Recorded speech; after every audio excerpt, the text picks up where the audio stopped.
Thank you.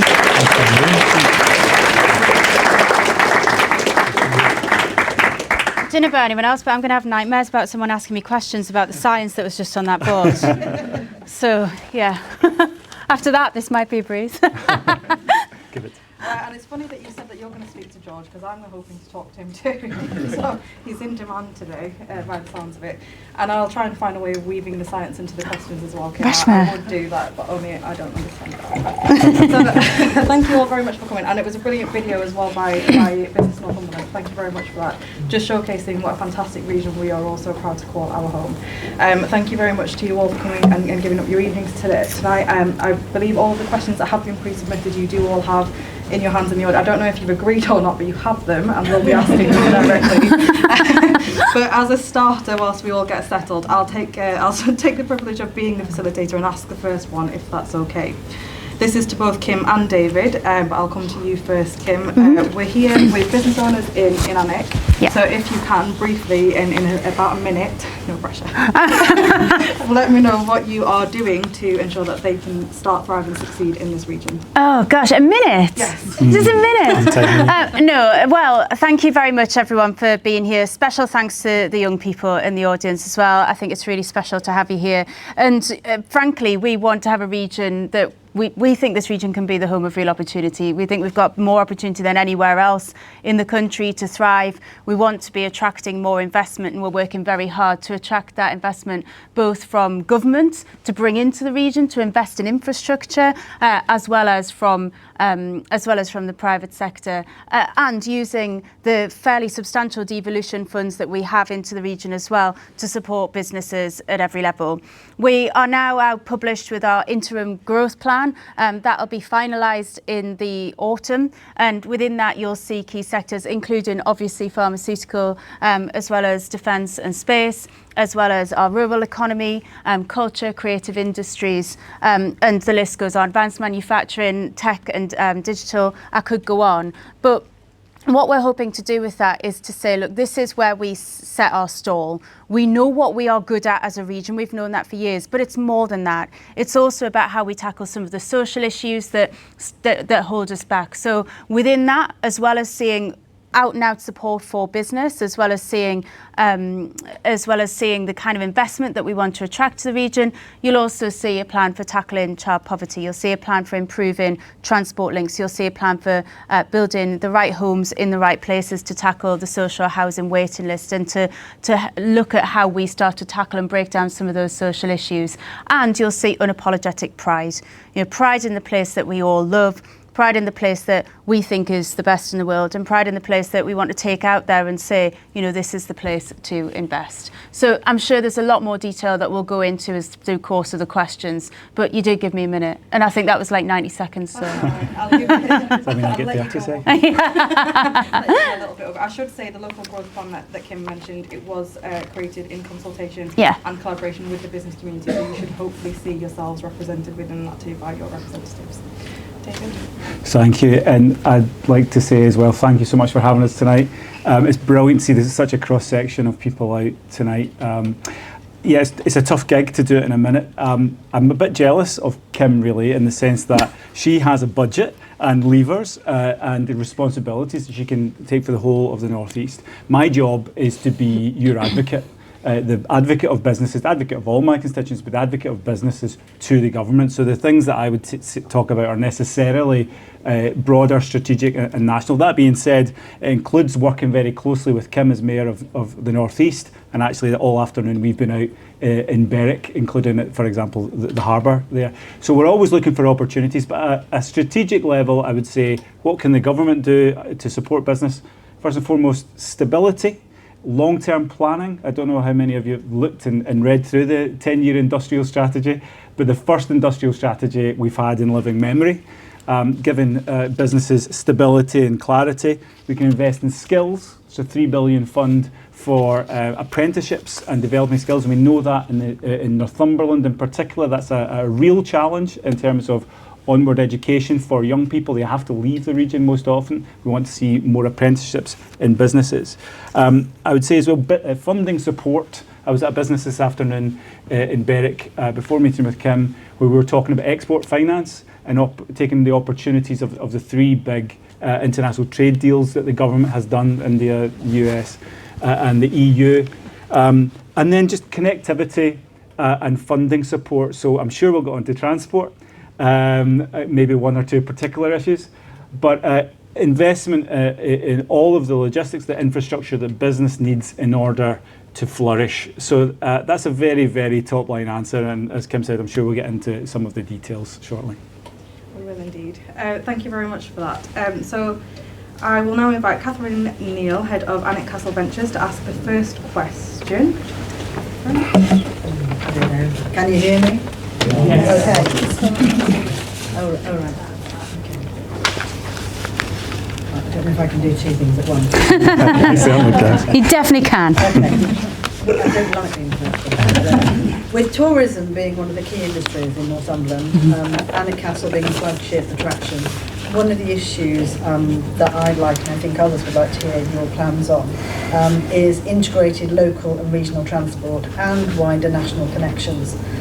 This affects visitor economy in terms of bringing local, regional, international, national visitors to the region, but most importantly in terms of servicing those visitors for staff recruitment and people's ability to get to work, particularly young people at the beginning of their careers who cannot afford to buy or run a car. We really feel the impact of that in our business as others do, and fascinated to know what the plans are. Thank you. Okay. And you asked for transport. You got it. Bang, we're straight in. Do you want me to you pick go first. that up? I think the question's to you. I'll come in your wake. Yeah, love Alnwick Castle, first of all. And I think that we've got some of the best tourist assets in the country, as well as the beautiful natural landscape. We know that we can grow our tourist economy, but we also know that at the moment it's worth an absolute bomb to us. I think it employs around 66,000 people and brings around 3 billion into our local economy already. And as a region that I think is the most beautiful in the country, we have the lowest number of overnight visitors of anywhere, and there is huge work to do on that. So as well as talking about transport, just allow me to say that we're also looking at a joined up tourist strategy across the region where we work as a group, you know, as a northeast, as opposed to as kind of 7 different individual local authorities, so that we can drive tourism into our region and then keep people here and I don't mean keep people here against their will. I mean, keep people here to enjoy all that we have to offer, from Alnwick Castle to Durham Cathedral to the coastline to the towns and so on. But transport is massive. And I think it's really important that we're looking at both, like you say, the local and the national. And as someone who lives in rural Northumberland, I know how difficult it can be to get a bus, and I know how difficult it can be to rely on a bus to go to work. And so the first day in office, I started the process of bringing our buses back under public control. I think our rural area is the area that has suffered the most from buses being privatised, and the fact that some of those rural routes were simply not making the money that the bus companies wanted. We already subsidise through bus service improvement funds alongside Northumberland Council an awful lot of the routes that are kind of making their way through our rural area. And so what we want to see is buses under public control, which are there for public service as opposed to for profit. That process takes too long, and that is frustrating. So we've started it, and the chances are that it'll be very much towards the end of my first term before we run a publicly run bus, and that is frustrating, but we are moving as quickly as we possibly can, and in the meantime, you know, keeping the pressure on the bus companies not to make those cuts, to improve their punctuality, to make sure that they are adapting the routes so that they work better for people. And we're seeing some positive changes, I think, particularly in Northumberland with Arriva, who I met last week, who are extending the end time of a couple of the bus routes and various other things. As well as that, integration, as you said, is really crucial. It's critical. We've managed to keep fares lower in the region. We've invested local money with kind of mayor's fares to cap bus fares at £2.50, so that those longer journeys, which particularly affect rural Northumberland, don't go into the £3 fare cap that the government have put on, but are at £2.50. And we've capped fares for under 22s at £1. And I'm pretty committed to keeping that like that for as long as I physically can, because I think it's really critical, as you said, for those young people. And for care leavers, it's free until they're 25. So all of that helps, but we need you to be able to tap on and tap off right across the system. We're working on that as well. That will be quicker. And I'm really looking forward to introducing that across the whole system. I will say everybody has been really good at working with that. And then finally on rail, we will see the East Coast Main Line timetable changed in the coming days. That will improve for for Alnwick and Alnwick. It'll improve for services between Edinburgh, Newcastle and London. It won't improve for Berwick and it won't improve for Durham, and that's very, very frustrating, and we've been really clear that that's not a sustainable situation, and we want more rail services, not less, and we want to see the improvements on the East Coast Main Line that allow us the capacity. And we've got the Transpennine upgrade happening east-west. We want to see that happening as quickly as possible so that we can improve those, and we want more local control over those train services as well, which is something that's coming forward with English devolution.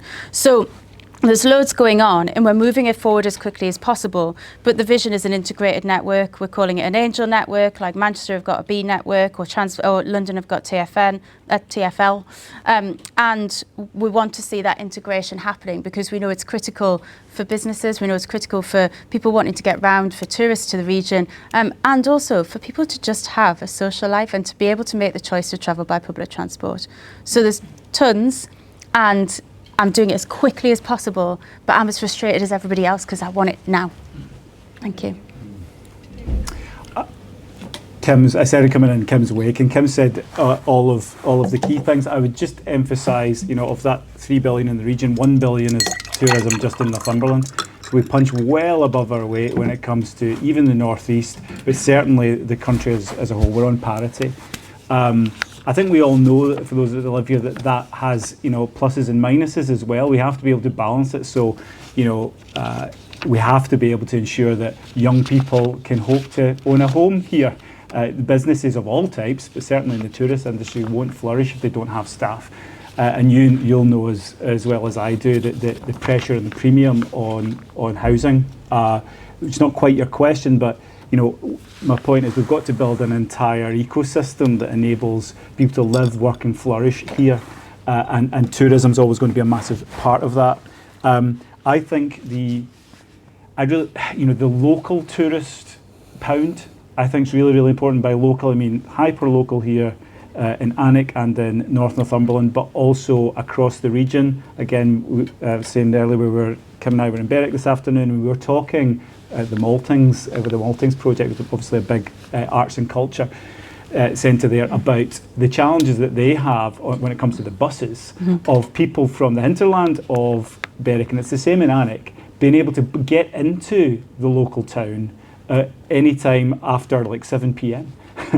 These are some of the things we need to fix, and it is great to be able to work with Kim, as the representative at Westminster, when we can pass the legislation that we have passed, which enables local authorities and mayoral authorities to bring the buses back under public control, and then actually specify the timetables and ultimately the fares, etc. This can make all the difference in the world, and that's why it's great to be able to work with Kim on that integrated transport plan. And quite frankly and openly, she won't mind me saying this, lobby her also, because she, as I said, she does get money from central government. She uses it wisely, and I lobby her to spend as much as she possibly can, if she wants to anyway, in the north of North Northumberland. We've just secured record amounts of transport funding in the region, 1.85 billion. Obviously, I know we're going to get to the A1. We'll talk about the A1 shortly. Let's just be honest, we're all going to talk about the A1.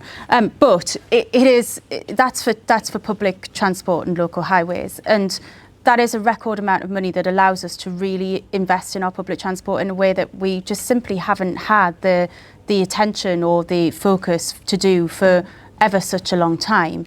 And for me, this is a direct demonstration of when you pull power out of Westminster and you essentially hand it to local people, and local people tell you what you need, we're in a better position to deliver for them. And to have local MPs who are keen to help us do that is really critical.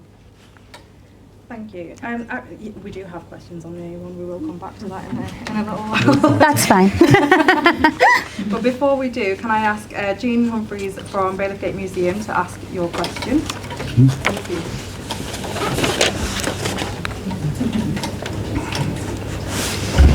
Thank you very much. It's lovely to see you in Alnwick, and a very warm welcome. You'll see in this room a number of people who've been working together for a very long time, passionate people who really want to bring the kind of development you've been talking about into this area. We are working hard together to do that. And as a small museum, we're playing our part. And we'd really just like to ask you what you personally, individually, collectively can do to help us. You will know about the museum project to move into the centre of Alnwick to try and develop a strong cultural and community hub for the people who live here, for those who visit, and for young people.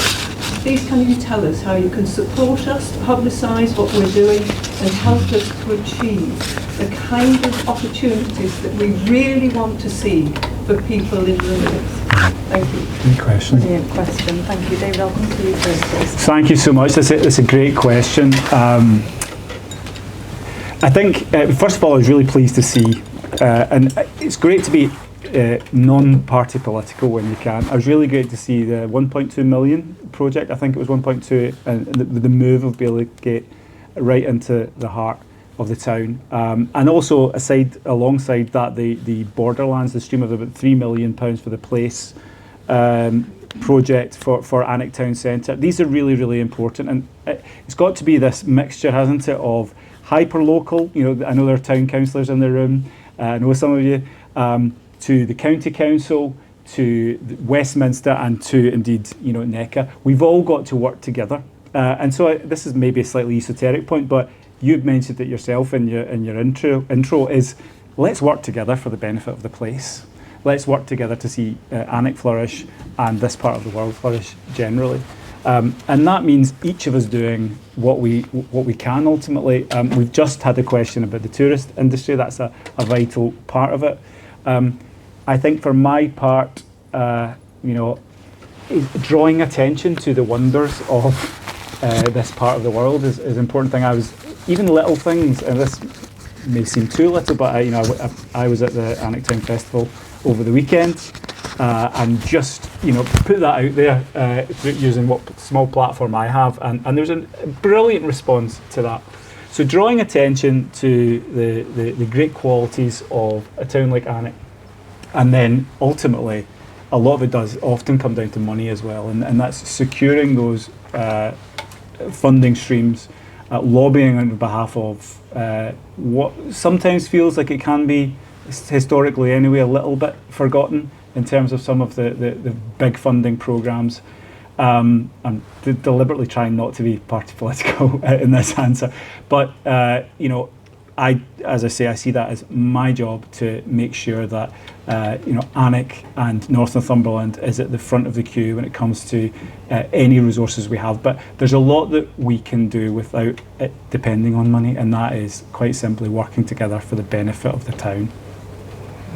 Yeah, so I think to build on that, really focusing on that kind of pride of place and really promoting places like the Bailiff Gate Museum and the value that it adds is crucial and really goes without saying. That is what we should all be doing. But I think in terms of the proper nuts and bolts, we really want to grow our cultural economy in the region, and that means not only supporting those venues and supporting organisations like yours, but supporting people who want to work in culture and heritage and creativity and all of those industries in the region, focusing our skills training on all of that, and then making sure that you get the money that you need. So I know you've got a heritage lottery bid in, I think it's for £4 million. I understand we're going to hear about that by the end of September. I'll be certainly adding my voice to those who are lobbying very hard to make sure that you secure that funding, because for me this is yes about culture, yes about heritage, yes about tourism, but it's also about the high street. And you look at places like Alnwick and you think actually driving footfall onto the high street by using tourism and using heritage a heritage venue like the museum is a big part of making sure that those high streets thrive, helping other small local businesses to thrive alongside them and to benefit from having the museum there, and helping people to be able to better access it from those public transport links because it is in the centre. So, you know, I'm happy to throw my weight behind that in any which way that we can, and also any local support that we're able to offer. But then also, you know, let's get out and talk about it, because it is so very, very worthwhile. Thank you. And can I just add to that, Eva? It's just a small thing, and Kim will be able to do this through her own good offices. But just, you know, if any cultural or heritage organisation in Alnwick or beyond wants support for a funding bid, the answer from my perspective, I'm sure it's the same for Kim, is always yes. You know, we routinely do, you know, letterhead support letters to go into funding bids. I've lost track of the number that I've done in the last year, and Kim will have done absolutely loads. So that's our job. It's certainly my job with regards to you know, national government. So don't hesitate to ask. And I think finally, sorry, Rashma. Sorry, it's not a competition. But the other thing about it is how much money we get for culture in the region in general. We are underinvested in, and we have been for a very long time. I will not be partisan, but I will say for the last 15 years we've had far less than we ever should have before. And my view firmly is that we should be devolving funds like the Arts Council, so that we're making decisions regionally rather than nationally about how money is spent, so that we're adapting to the needs of local areas. And I think that we're overdue a period of strategic overinvestment in the north, where we have failed to have that, and we've seen far too much public money channeled into the same places over and over again, and then we're surprised by the result. The result is that, you know, the north falls behind. We don't have as much tourism, we don't have as many venues, and they're less well funded than places in London and the south, and I just don't subscribe to that. And so we'll keep campaigning for that and saying, you know, very clearly, devolve some of these funds to our regions so that we're able to make those decisions. And I think that we're better equipped to do that than the civil service in London. Thank you. Yeah. Thank you. And she keeps mentioning small businesses that I give her extra minutes. It's just not going to happen. We have two questions on transport specifically. So if I take both of those questions together, sure, to let you both answer. The first one from Councillor Martin Harrington, Alnwick Town Council. Where are you? Oh gosh, mind your head.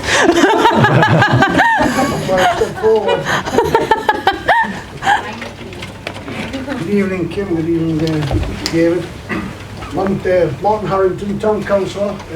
I run my own business in North Northumberland and travel in North Northumberland and Scottish borders. So the question I have to you for tonight is, can we please get the jewel of the A1 back on the table to be reviewed? Yep. Even just to look at the parts on the A1 that are causing the major issues and safety issues for people who work and live in this area. You may have, or you may experience on your way back home or on your way up, the bottleneck at Felton. So we have to live with that every day. Very frustrating, and that's kind of the question. Okay. Yes, I saw that on my way up, I agree. And the next question is from Roger Starring of the Need Community Transport.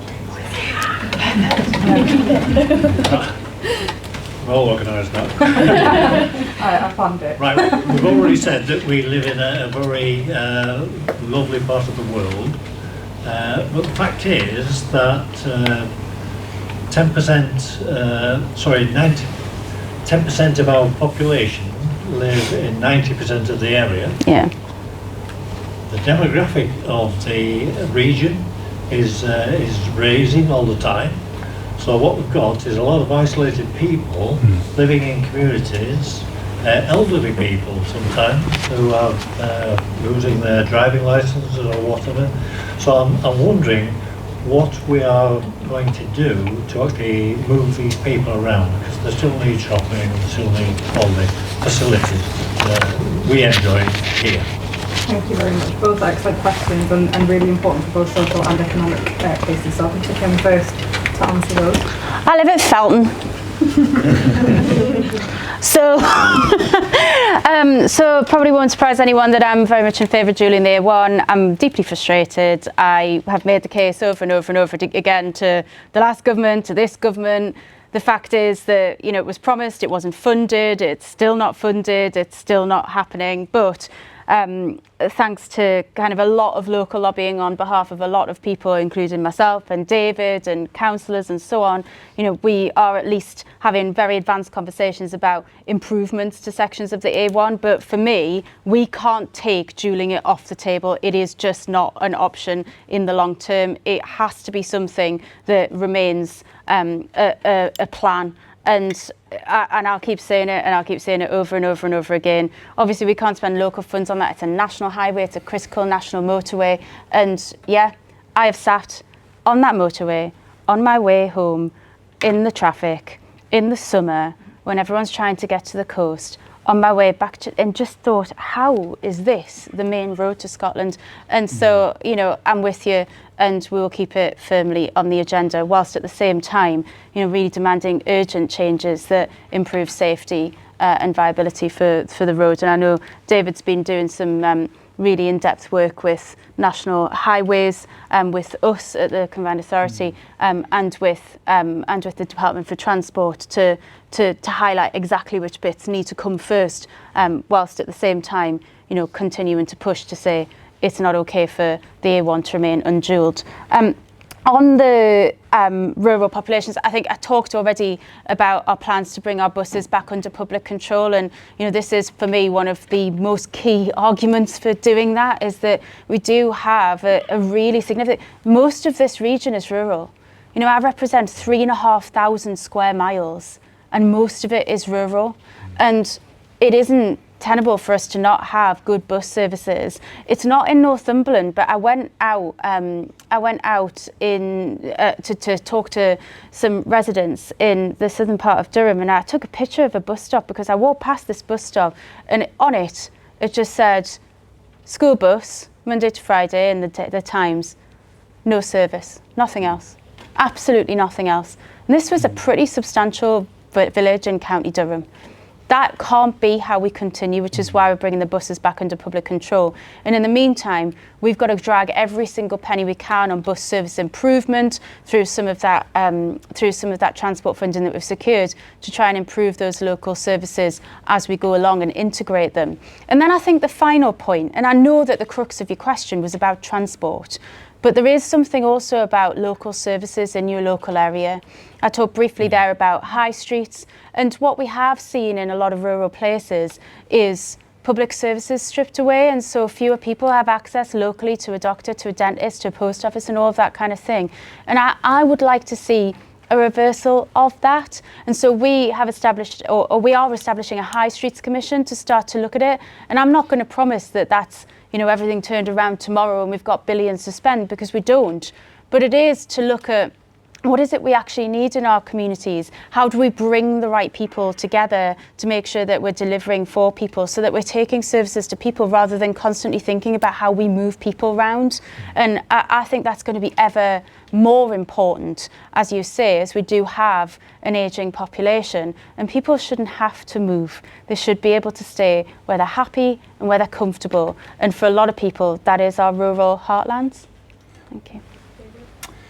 Yeah, I mean, you won't be surprised, hopefully you won't be surprised to hear me say that I'm extremely frustrated with the situation with the A1, and have been since before I was your MP. I mean, I personally, it's not like Kim, this is not some kind of alien idea for me, disconnected from my daily or weekly experience. You know, I spend an inordinate amount of time on the A1. I mean, my constituency goes from Morpeth to Berwick. And you know, whether that's just through my personal life or through being out and about as the MP, I'm on the road all the time. The road has to change, but this is a generational issue, isn't it? This is decades and decades in the making. And as Kim said, as far as I'm concerned, dualling's not off the table. I was very careful in the general election not to promise that I would be the MP that would dual the A1. That doesn't mean to say that I don't want to see it dualled. I do want to see it dualled. That'll happen hopefully in the medium to the long term. In the short term, what's most important, and this is inherent in your question, Martin, is how do we fix the road as much as we can? And this may seem like a politician's point, but it's really not. The fact that we've spent the last decade at least saying that it's coming any minute, it's coming any minute. And by the way, just the stretch from Morpeth to Ellingham, not from Morpeth to Berwick. And some of the worst part of the road is from Alnwick to Berwick, let's be honest. But it meant that we didn't do anything on the road. As Kim said, I've been having meetings with National Highways since day one, since I became the MP. They're the ones that look after the road infrastructure in this country. And they told me that nothing had been done for 10 years in terms of working out what could be done short of dualling, because it was all paused because of dualling. So they've just finished a route treatment survey, which I brought them up, as in the director who covers from Hull to Berwick. I brought them up. We went up and down the A1, stopping at junctions. I mean, they know it, to be fair, but it was important for me to take them. And they've then identified all the junctions, all the slip roads, all the tight points, like Felton, like at Morpeth itself, all the way up and down the road. And yesterday, what's called Road Investment Strategy 3, RIS 3, was published. That is the broad brushstrokes of what they want to do strategic-wise for the whole of England in terms of the strategic road infrastructure. And by March next year, they will go into the detail of where the money is going. So a huge amount of my time is spent with National Highways. I've met the Minister for Roads 4 times in the last 8 months. I've spoken about the A1 5 times in that time, and I'll be speaking about it again on Monday. So my job when we go back, First day back, which by the way, there's a nicely themed debate, regional transport inequality. Well, you can imagine what I'm going to speak about. So we massively need to improve the road. It's not off the table long term, but in terms of what we can do now, it's making junctions like Guy's or wherever, Swarland, Widrington, all of these junctions safe and investing money. So I'm bidding for tens of millions of pounds. And look, if I don't achieve it, then you'll know what to do. But that's what I'm frankly knocking my pan in to do. When it comes to the issue of isolation and the elderly, yep, our average age here in North Northumberland is 53, which is significantly higher than most of the rest of the country. It's good knowledge. We know why. I mean, it's a great place to retire. It's wonderful. I welcome that. But at the same time, it does lead to a demographic sort of time bomb potentially. And we have to make sure that we have all of the services and all of the support that we need. Transport's a big thing, but don't get me started on health and all sorts of other related issues. But in terms of, because the question was about transport, yes, I mean, it's really what Kim said. We need to get the buses sorted. We need to make integrated transport actually work in this part of the world. It's been massively underinvested for many, many years. One of my favourite things to say, it's probably not fair given, particularly Kim just had a meeting with them, but Arriva is owned by a hedge fund based in Miami. So you get what you pay for. To bring them back into, bus services back into public control, then we can make the decisions. Very key point. And the final point, if you bear with me, is about, again, to Kim's point about living locally. We need to make living locally much more feasible. And shout out to organisations when it comes to isolations like Bellevue at Belford, for example. These organisations are the heart of the community and do make that the joy of living locally much more feasible. We need to get behind and invest in them. And I was pleased to support them when they were at risk of closure. So these are some of the things. We could go on and on and on. Typical politician, but there's a lot to say in that. We are... Okay, snappier. Terribly.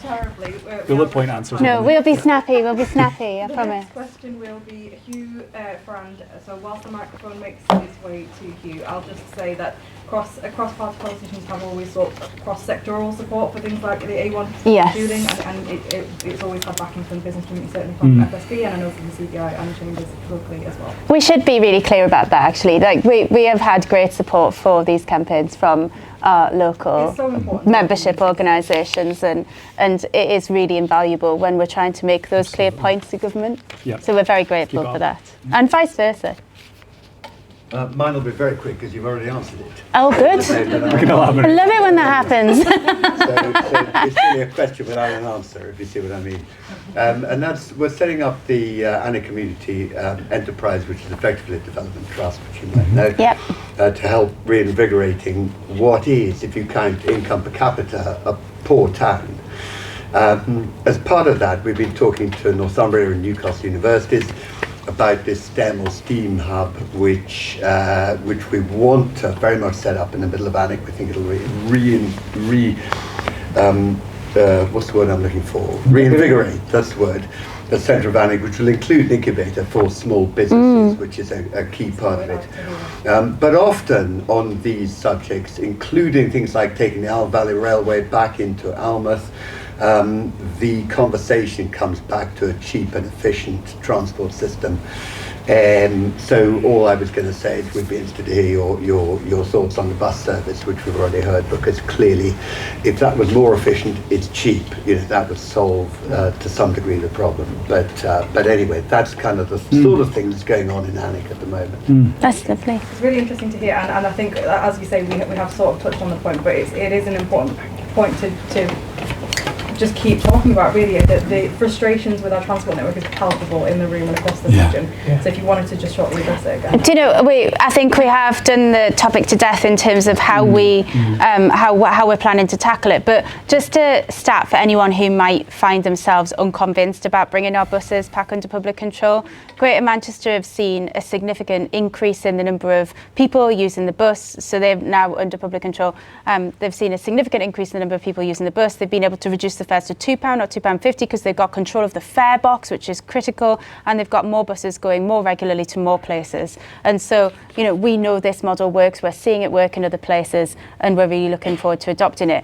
On incubators and initiatives like this, I think it's brilliant. We will throw our full weight behind helping you to get that in place, and we'd love to talk to you more about it. But, you know, alongside the FSB and others, we are looking at how we do business support so that more people are able to start a business and to then scale a business and to thrive in our more rural areas like Alnwick. And that, I think, is a really important part of our growth hub. And I think it's brilliant that you've got all of that going on in the town. So thank you.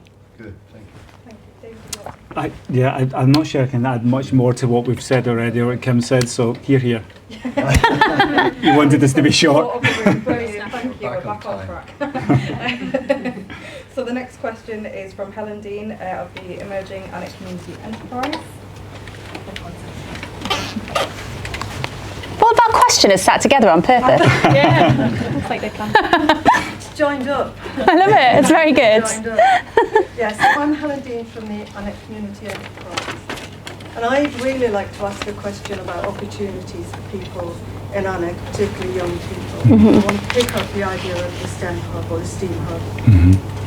So UK is facing a shortage of 173,000 STEM workers. The North East is increasingly becoming a centre for STEM business innovation. That's really exciting.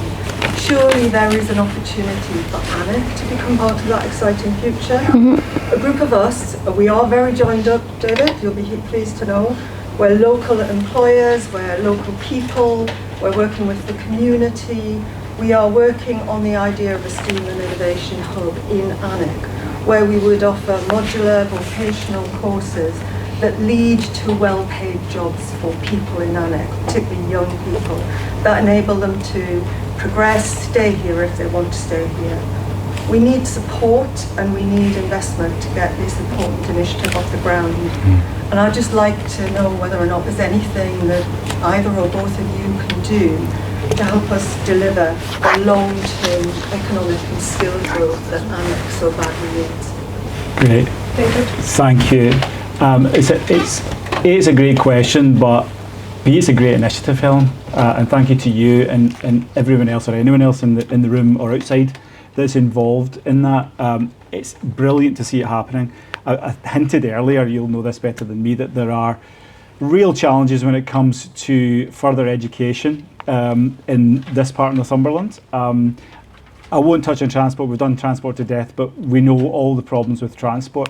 But part of the solution is to attract more of a service for that, an education service, skills training, etc., into the region and into the constituency. From my perspective, people often talk about how cut off Berwick is, but it's very difficult for folk in Alnwick. I mean, young people are looking south. I went and spoke at the sixth form at DCHS. Well, I've been a few times actually in the last year, and talked to the young people. And you know, a lot of them do want to stay. Fair enough, some of them want to go away and, you know, experience life and maybe someday later come back, which would be great. But we want to incentivize as many to stay as possible. Part of that's what we could do through Skills England, and there's a massive package concentrated around Skills England that was just created this year. And I'd be very happy to work with you and others involved to see if we can attract funding through that. So maybe we can have a conversation after this. But there's also really interesting opportunities with some of the Northeast universities. Kim said this well about the pride that we have in this part of the world, and that sense of, well, let's just do it ourselves. And I've personally had a couple of conversations with, for example, and I don't think I was looking for Andy Long, who said he was on the guest list. He's the Pro Vice Chancellor or Vice Chancellor at Northumberland University. You know, universities like that are really interested in how they can do satellite, campus-based education. You know, I'm already speaking with them about other sites, and I'd love to, you know, maybe join in the conversation about how we might do more. So yes, let's make it easier for young people to be able to go and access education elsewhere, but let's bring more here. We shouldn't be the poor relation in that regard. Go. I was going to say, and isn't it brilliant that we've got 2 representatives on the Skills England board from within this region, so hopefully our voices will be quite strongly heard within that. Sorry, Kim. Exactly that, and I'll build on that because this is a topic I could talk about for hours. It is something that I think is just so crucially important, is how we give particularly young people, but people in general, the opportunities they need close to where they live, and don't push them into a position where they feel like their choice is either to do what's available or to move. Yeah. Because that's not how it should work. It's not. And we have got a strong growth plan with an awful lot of opportunity, as I said, in advanced manufacturing, pharmaceuticals and digital and tech and all of those things that you have talked about, as well as in culture and creativity. So we're really behind your project, and I'd love to meet and discuss what we can do locally. We obviously now have devolved skills training funding post-19, and we are launching our new deal for North East workers, which is basically talking about how we redesign that so that it is employer and industry led, so that it links directly to the jobs that are available that people can go into. We have invested directly in the expansion of college sites on the banks of the Tyne, in the same way as you're talking about here, to make sure that young people who don't necessarily want to go those traditional university or college routes have access to training where they're literally looking at the jobs that they go into. And I think that is possible here too. And we're lobbying for more devolution of education. I would like us to see control over post-16 education in the region as well as post-19. Not your traditional A-level routes, but for skills training. Because what we find now is that we've got 2 layers of economic inactivity that are, really difficult for us to tackle. And one of those is straight from school. And it's because if you want to do your traditional A-levels, it's a really easy route. If you want an apprenticeship, that's pretty clear. But if you want to do a different type of training, it's much more difficult. And so we want to make that simpler. And I don't want to have to wait until they're 19 before we can sweep them up in the region and say, look, these are your options. We should be saying these are your options all the way through. And so that's a conversation that myself and other mayors are having with the Department of Education. And I know it's something that's strongly backed by industry and also by colleges. I think David's point on joining up our higher education institutions, local businesses and FE colleges is crucial. One thing I would give to both of our higher education and further education sectors is they've come together themselves. So we now have Universities North East, which is just fantastic for us because it means we've got that single point of contact. They're not competing with each other. They're looking across the landscape and saying, what do we need and how do we help? And only today, I met with colleges who've done exactly the same. So all of the major colleges across our region have done exactly the same and come together in that way. And I think that joined up regional approach, pan-regional approach, where we're able to tap into those local needs is really going to help us to drive that forward. And where people will see a difference with that new deal for North East workers, with an approach that focuses on exactly what we need rather than just what the funding pays for. Can I just make a very small party political point? We do have a Secretary of State and a Minister of State in the Education Department who are from the North East and really do get it. And you know, they roll their eyes like, you know, when they see me in Westminster, because they know what I'm going to be talking about, you know, like amplifying our needs up here. So, but they really do get it, and I think that's important. We'd love to follow up on the meeting. Yeah, I'd love that, and we'll pick up straight after this and get something in. Thank you. Thank you.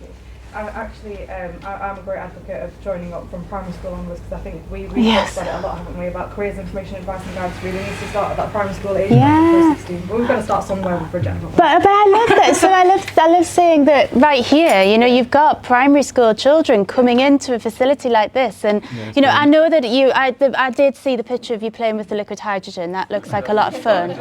nitrogen, and that looks like a lot of fun. But you know, all joking aside, we now also have that devolved in early years careers, you know, taking businesses who are the most passionate about what they do into, see, those little children with, you know, minds that are just limitless. That is so important to our future, and we want to be doing even more of it. And so I think that's something that can be really transformational. And we had seen that careers education was something that, you know, it ebbed away. When I was growing up, we had connections, but really we need to start younger and take it to young people. And it's brilliant to see that the North East Combined Authority are really paving the way for that earlier engagement, because I think little people are much more attuned to what they want to do than we give them credit for. Sure. And I should also point out that the universities and colleges are both represented on the business board, so that's again a joined up conversation between industry and academia. It's almost as if I planned this, I didn't. But I've also procured a question from one of our young people here. I did say that I wanted to talk to poor George, who finds himself in great demand. And as if by magic... George, what have you done today? I don't know. I've annoyed someone. Or you've really complimented someone, who knows. Kim mentioned the routes to alternative pathways other than A-levels are just horrifyingly complex. Yeah. And actually George is undertaking a T-level, so he wants to talk about skills in the region. Yeah.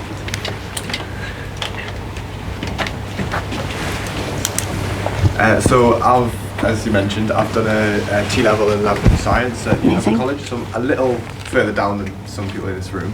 But I just wanted to know your thoughts on the more technical education side of it, so like T-levels and degree apprenticeships, so the way of moving up rather than going to the traditional way of A-levels and then uni. Because I'm dyslexic, so the pure tests aren't my way of doing it. So I feel the more technical and getting the skills you need to actually work in a laboratory or wherever you are is the best way of going around it, personally. Brilliant. Thank you. He didn't know I was going to even ask him to do that, so he did brilliantly. Beautifully. Yeah, beautifully put, and it's a really important point. The fact is that not everybody wants to take that traditional route, and we should be in a world where you've got more options and not less. I think T-levels are a brilliant development, giving you that kind of exposure to an actual workplace, to the technical physical skills that you need to be able to go directly into work, but then also keeping the university route open to you if you want it, and also direct to work and apprenticeships, degree apprenticeships as well. The thing for us is being able to grow them. So as I said, you know, we don't have control over post-16 education. I want to see more of that. I'd like to see it in the region. That's an ongoing conversation. But we need to be able to grow them. And so that is basically reliant on the link between education and employers being willing to open their doors and to invite young people like yourself in for the mandatory work experience hours, and to know that that is a long-term benefit for them.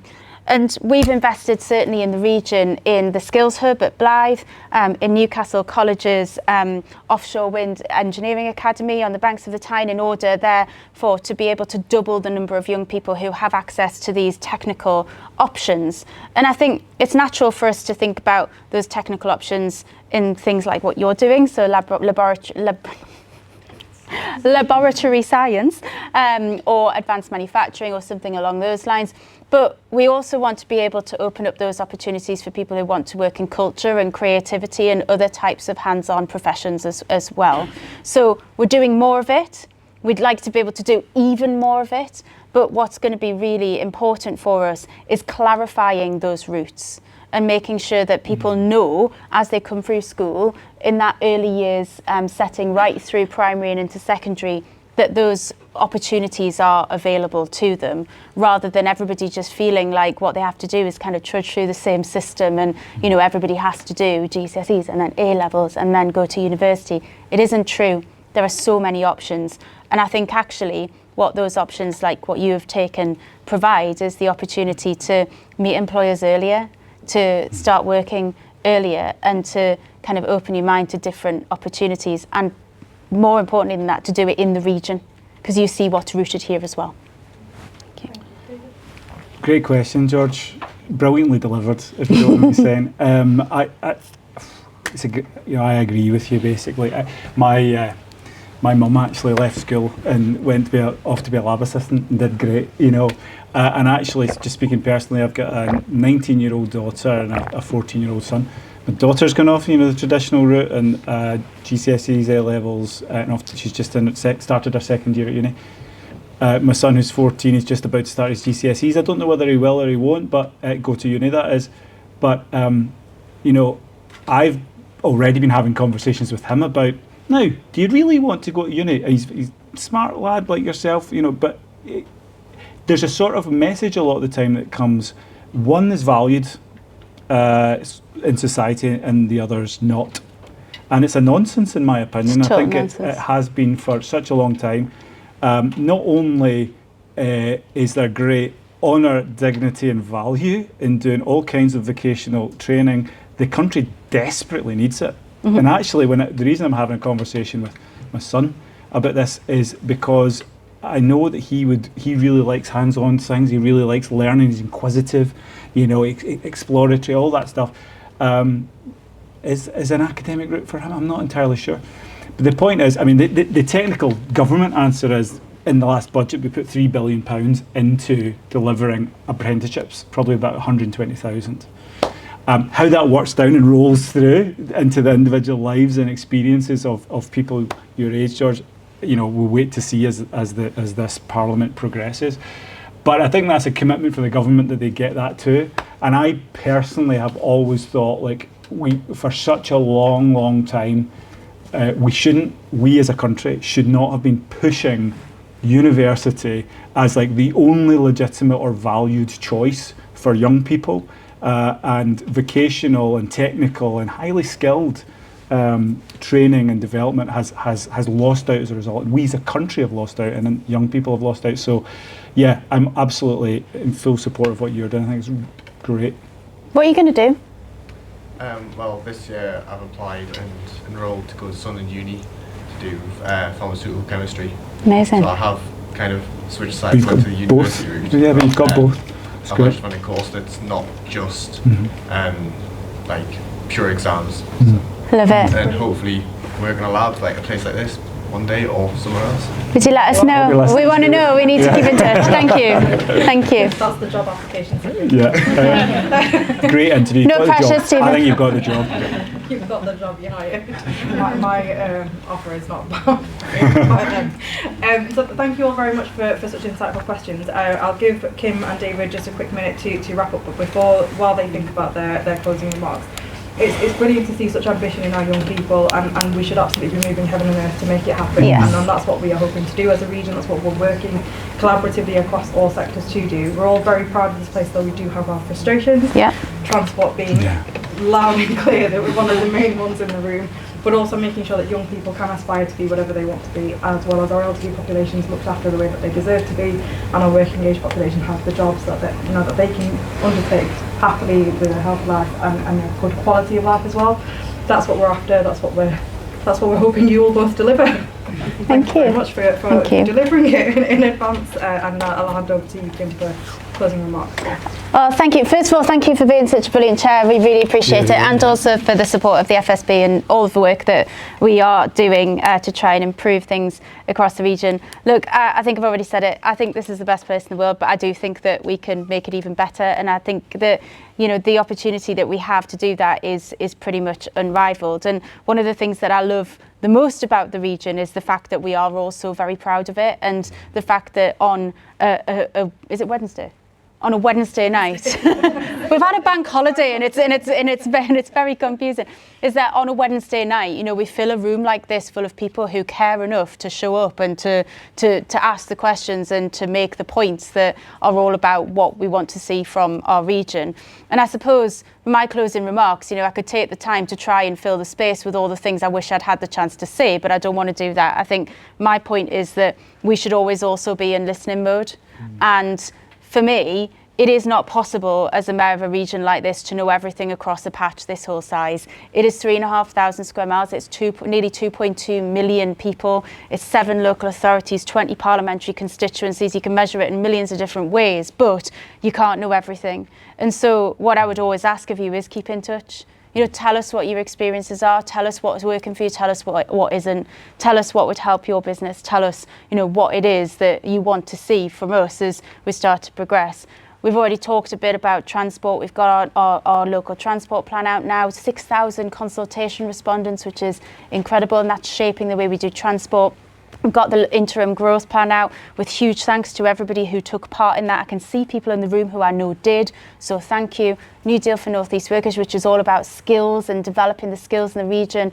And now, kind of just over a year into having a combined authority and a mayor and being a united region, we're starting to see those things go into delivery. But we can't do it alone. Nobody can do it alone. And so I suppose my plea to you is to keep in touch, keep talking to us, and to be part of this, because I really do think that together we can take this amazing place and make it even better and make it into the home of real opportunity. Thank you.